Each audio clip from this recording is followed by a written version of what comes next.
Title ले रहा हूं नंबर ऑफ फंक्शंस। अब ये नंबर ऑफ फंक्शंस क्या है? परमुटेशन बेस्ड क्वेश्चंस है। खड़ा खड़े एक रफ सा आइडिया देता हूं। ये आपको इस तरह क्वेश्चन पूछेंगे कि एक सेट ए दे देगा, उसमें एबीसी दे देगा, एक सेट बी दे देगा, उसमें 1 2 3 4 5 दे देगा और कहेगा function defined from A to B.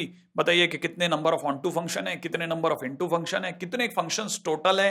ऐसे तरह के क्वेश्चंस अक्सर पूछे जाते हैं, शीटों में भी, बुक्स में भी। तो क्या तरीका है उनका? ठीक है, उनका तरीका परमुटेशन एंड कॉम्बिनेशन है, नंबर 1। ठीक है, तो याद रखना permutation based number of functions. सबसे पहली चीज आती है टोटल फंक्शंस। ठीक है, टोटल फंक्शंस। ठीक है, फंक्शंस ए से बी में। कहां से काम है? ए से बी में। तो याद रखना कोई पूछे टोटल कितने फंक्शन बनेंगे तो बी टू द पावर ए बनेंगे।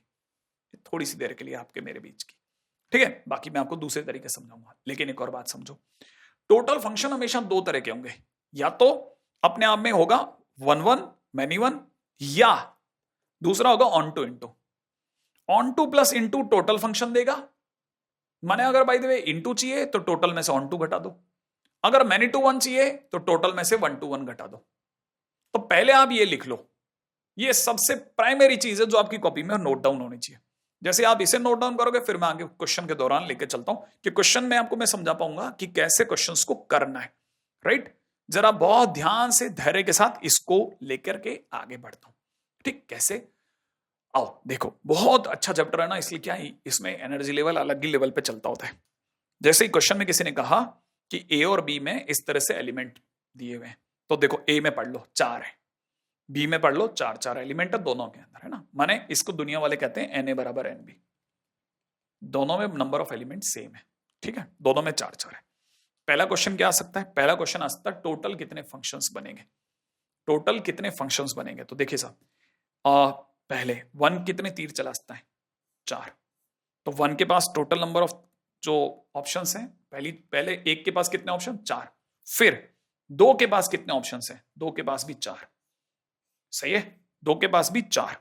फिर 3 के पास कितने ऑप्शंस हैं? 3 के पास भी 4। देखो साहब, 3 इनमें से किसी पे भी तीर चला सकता है। अगर आप टोटल बात करेंगे ना तो फिर तो किसी पे भी चला सकता है। 4 किस पे, कितनों पे चला सकता है? 4 भी 3, 4 भी 4 पे तीर चला सकता है। इसका मतलब ओवरऑल अगर आंसर देखा जाए तो 4 इंटू 4 इंटू 4 इंटू 4 बोले तो 4 to the power 4, 4 to the power 4 बोले तो 256, 256 टोटल फंक्शंस बन सकते हैं। टोटल फंक्शन 256 बन सकते हैं। ठीक है ना, है ना। एक बात है, अब दूसरी बात पे चलते हैं। दूसरी बात क्या है? अब क्वेश्चन में किसी ने पूछा नहीं सर 1 1 फंक्शन कितने बनेंगे? क्या बनेंगे? 1 1 फंक्शंस कितने बनेंगे, है ना। इसे 256 लिख देते हैं यहां। अब 1 1 फंक्शन की बात करता हूं, सुनना बड़े ध्यान से। 1 1 फंक्शन का मतलब एक तीर एक को लगेगा, एक तीर एक को लगेगा। तो जैसे मान लेते हैं एक ने तीर फेंका, तो एक कितनों को तीर मार सकता है? 4 को। तो मतलब ये कि ए के पास में टोटल ऑप्शंस हैं 4। फिर 4, मान लो ए ने कहा मैं तो डी को तीर मारता हूं, बाकी हटा लो। अब 2 के पास कितने रह गए? एक ने डी को तीर मार दिया है, अब 2 के पास कितने ऑप्शंस रह गए? आप कहोगे 3। सही है, तो मान लो 2 ने बी को तीर लगाया। ठीक है, अब 3 के पास कितने जगह रह गई? 2। फिर ऐसे ही 4 के पास कितनी रह गई? 1। इसका मतलब number of 1 1 function is equal to 4 into 3 into 1 into 4, 4 into 3 into 2 into 1, that is factorial 4। Factorial 4 बोले तो 24। अच्छा, अब ये जिनको याद आ गया तो वैसे भी याद रखना कि टोटल फंक्शंस हमेशा 1 to 1 प्लस मैनी टू 1 होते हैं।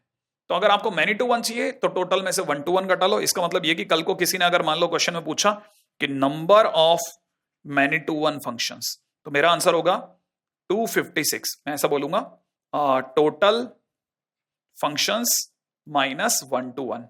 इसका मतलब 256 माइनस 24, ये मेरी तरफ से आंसर हो जाएगा।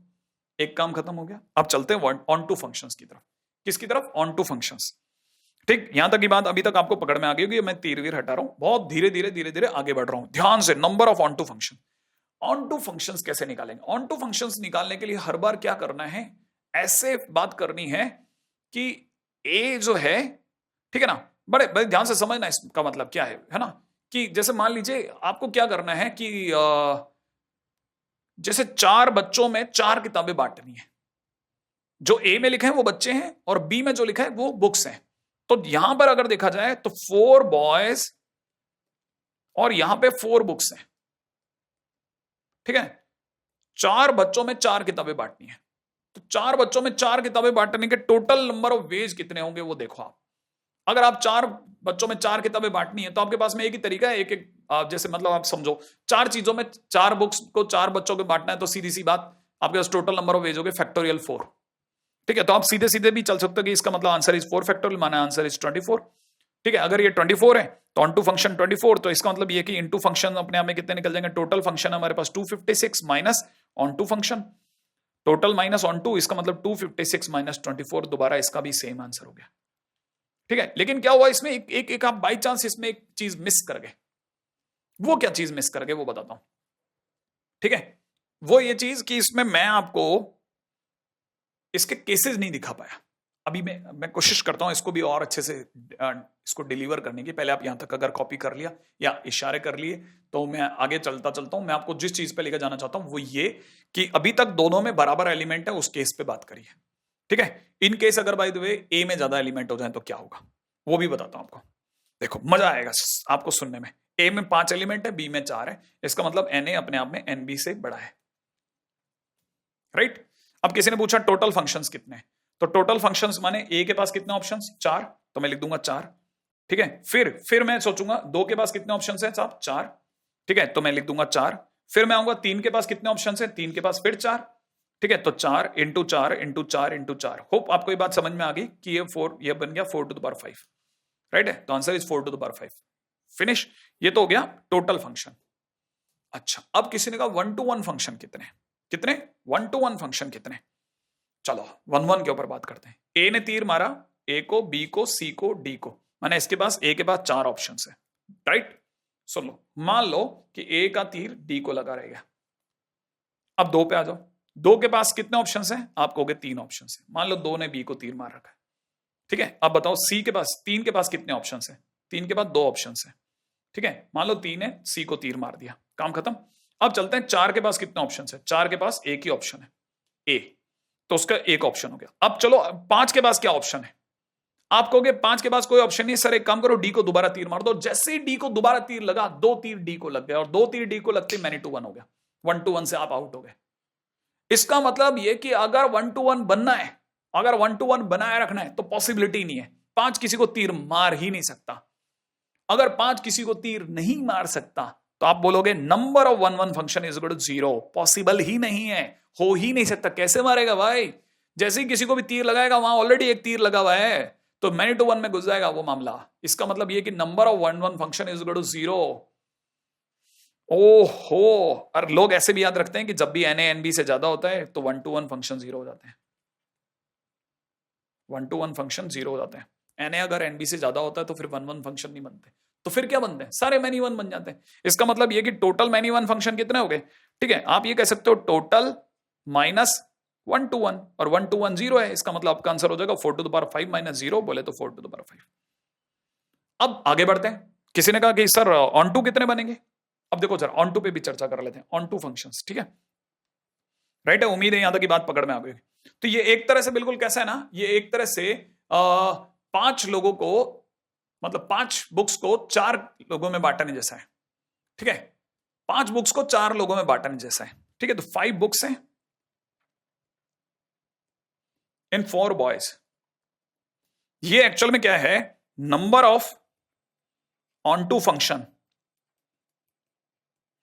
है ना, इज इक्वल टू में number of ways of distribution of 5 books in 4 boys. 5 books को 4 लड़कों में बांटना है, तो क्या करेंगे, 5 बुक्स को 4 लड़कों में बांटना है, माने बुक ज्यादा है, इसका मतलब बट तो आराम से आएगी। तो हम क्या करेंगे, 5 बुक्स को बांटेंगे, पहले को 1 दे दी, दूसरे को 1 दे दी, तीसरे को 1 दे दी, और जो चौथा था उसको 2 दे दी। ऐसे हम क्या करेंगे, ग्रुप बनाएंगे, पहले से ही तैयारी कर लेंगे। भाई एक पॉलिथीन ले लिया, एक पॉलिथीन में 1 डाल दी, एक पॉलिथीन में 1 डाल दी, एक पॉलिथीन में 1 डाल दी, और लास्ट वाली पॉलिथीन में 2 बुक्स रख दी। अब हमारे पास 4 पॉलिथीन है, जिनमें पहली 3 में 1 किताब है और चौथी वाले में 2 किताब है। तो हमारे पास 4 पॉलिथीन है, सामने बच्चे कितने हैं, 4 पॉलिथीन को 4 बच्चों में बांटने के तरीके फैक्टोरियल 4, मतलब बट तो जाएगी, लेकिन सर टोटल कैसे, कितने तरीके से आप पॉलिथीन भर सकते हो। तो पहला काम है पॉलिथीन भरना। तो जब भी आपको ये होगा, ये ग्रुप मेथड है। ठीक है, इसका मतलब ये कि मुझे 5 लोगों को अगर बाय द वे एक 5 बुक्स को अगर एक एक एक और 2 के ग्रुप में बांटना है तो टोटल वेज हो गए 5 factorial upon 1 factorial 1 factorial 1 factorial 2 factorial और 1 फैक्टोरियल 3 बार आया, इसलिए 1/3 फैक्टोरियल। नंबर ऑफ रिपीटेशन का क्या कहते हैं फैक्टोरियल और डिवाइड में जाता है। ये तो हुआ इतने तरीके से तो मैं पॉलिथीन बना सकता हूं। अब मेरे पास में ये 4 पॉलिथीन बनाने के इतने वेज हैं, ये 4 पॉलिथीन लेकिन मेरे पास अब आ गई, इतने वेज से मेरे पास आ गए। अब ये 4 बुक्स 4 पॉलिथीन को 4 बच्चों में बांटने के तरीके 5 फैक्टोरियल 4 इंटू में 4 फैक्टोरियल। पहले पॉलिथीन बनेगी, पहले डिवाइड होगा, पहले कटेगा, फिर बटेगा। तो हम पहले क्या कर रहे हैं, पहले डिवाइड कर रहे हैं फिर डिस्ट्रीब्यूट कर रहे हैं। तो डिवाइड करने के तरीके ये कर्ली ब्रैकेट में लिखे, सही है। तो हमने 4 तरीके से 4 पॉलिथीन बनी, उन्हें डिस्ट्रीब्यूट करने का टोटल वेज ये हो गया। और अगर किसी ने पूछा कि नंबर ऑफ इनटू फंक्शंस कैसे लाओगे सर, तो नंबर ऑफ इनटू फंक्शंस तो अपने आप में 4 to the power 5 minus number of onto function, जो भी आंसर आएगा हमारा आंसर बन जाएगा। फिनिश। हाँ भाई, अगले पे बात करते हैं। अब देखो अगला इसके सिवा क्या हो सकता था, ऐसा भी तो हो सकता था सर ए में कम जने होते थे। ए में कम जने होंगे तो क्या होगा, ए में जैसे 1 2 3 4 है, और अगर देखा जाए बी में अब अपने पास 5 जने हैं, तो हम यहाँ पे कह सकते हैं एन ए एन बी से ज्यादा है। एन ए अगर एन बी से ज्यादा है तो क्या होगा वो देख लेते हैं जरा। पहला क्वेश्चन होगा नंबर ऑफ फंक्शंस कितने होंगे। नंबर ऑफ फंक्शंस ए के पास कितने तीर लगा सकता है, 5, फिर दूसरे वाले में फिर 5 फिर 5, तो इसके मतलब एक के पास चॉइस है 5 रखने की। ये एक 5 तीर लगाएगा, 2 भी 5 तीर लगाएगा, 3 भी 5 तीर लगाएगा और 4 भी 5 तीर लगाएगा। इसका मतलब टोटल वेज हो गए 5 टू द पावर 4, 625 तीर लग सकते हैं, माने 625 टोटल फंक्शंस बन सकते हैं। अब किसी ने कहा 1 1 फंक्शन कितने बनाओगे आप, हाँ 1 1 फंक्शन पे बात करते हैं। इसने तीर मारा इसको, ठीक है, तो इसका मतलब ये कि अगर एक के पास कितनी चॉइस है, एक के पास टोटल आपके पास में 5 चॉइस है, तो 5 चॉइस, सही है। फिर देखो इसने मान लो ए ने बी को तीर, 1 ने बी को तीर मार रखा है, ठीक है। अब आते हैं 2 पे, 2 के पास कितनी चॉइस बच गई, 1 2 3 4, तो इसका मतलब 2 के पास 4 चॉइस, फिर 3 के पास 2 चॉइस, फिर 4 के पास 1 चॉइस, बस आपके पास हो गया टोटल चॉइसेस। ही तो गिननी थी, तो टोटल चॉइसेस कितनी हुई, 5 इंटू 4 इंटू 3 इंटू 2, ठीक है, 3 इंटू 2। तो फिलहाल अगर देखा जाए तो ये हो गया 120। तो अगर नंबर ऑफ 1 1 फंक्शन की बात करी जाए तो 120। अब किसी ने पूछा number of many to 1 function कितने बनेंगे, तो number of many to 1 function बनेंगे साहब 5 टू द पावर 4 माइनस 120, ठीक है। और ये अपने आप में ऐसे भी कह सकते हैं कि आपने 5 में से कोई 4 पकड़े, ये 120 निकलेगा, आप अपनी तरफ से कर लेना, आपका आंसर सही आएगा। एक बात, अब अपन आगे बढ़ते हैं नेक्स्ट। अब अपने अपने तरीके चलते हैं। अगला पॉइंट क्या है, ऑन टू फंक्शंस कैसे निकालोगे सर, ऑन टू फंक्शंस। अब यहां अगर आपको ये ध्यान है तो आपको पहले याद दिलाता हूं, सबसे पहली चीज क्या है, सबसे पहली चीज है 5 बुक्स, माने इधर वाले लोग बुक्स होते हैं और ये बॉयज हैं। तो अब हमारे को क्या करना है, हमारे को करना है, हमको 4 बुक्स इन 5 बॉयज में बांटना है। अगर मुझे 4 बुक्स 5 बॉयज में बांटना है तो चक्कर आ जाएगा, मतलब किताबें हैं 4 सामने बैठे हैं, 5 क्या बुक फाड़ के थोड़ी ना बांटनी है, नहीं बैठ सकता, बट ही नहीं सकता। 4 किताबों को 5 बच्चों में कैसे बांटूंगा, नहीं हो सकता। अगर बाई दैट तरीके से बांटना तो नहीं होगा, फिर इसके सिवा एक आधी बच्चा कोई रह जाएगा, पॉसिबल नहीं है। या तो आप क्या करो, पहली बात तो अपनी तरह से 5 में से जो 5 बच्चे उनमें से 4 बच्चे सर्च करो और उन्हीं में किताबें बांटो, वो नहीं पॉसिबल है। हमें तो पूरे सारे बच्चों बुक्स बांटनी है, दैट इज नॉट पॉसिबल। तो इसका मतलब number of onto function संभव नहीं है। तो याद रखना, जब भी एन ए एन बी से कम होगा, एन ए जब भी एन बी से कम होगा तब हमेशा ऑन टू फंक्शन 0 होगा। तो इसका मतलब onto function is equal to 0। तो फिर बाकी बच्चे सारे फंक्शन क्या बन गए, इनटू फंक्शंस। इसका मतलब यह है कि टोटल फंक्शंस हो जाएंगे इनटू फंक्शन।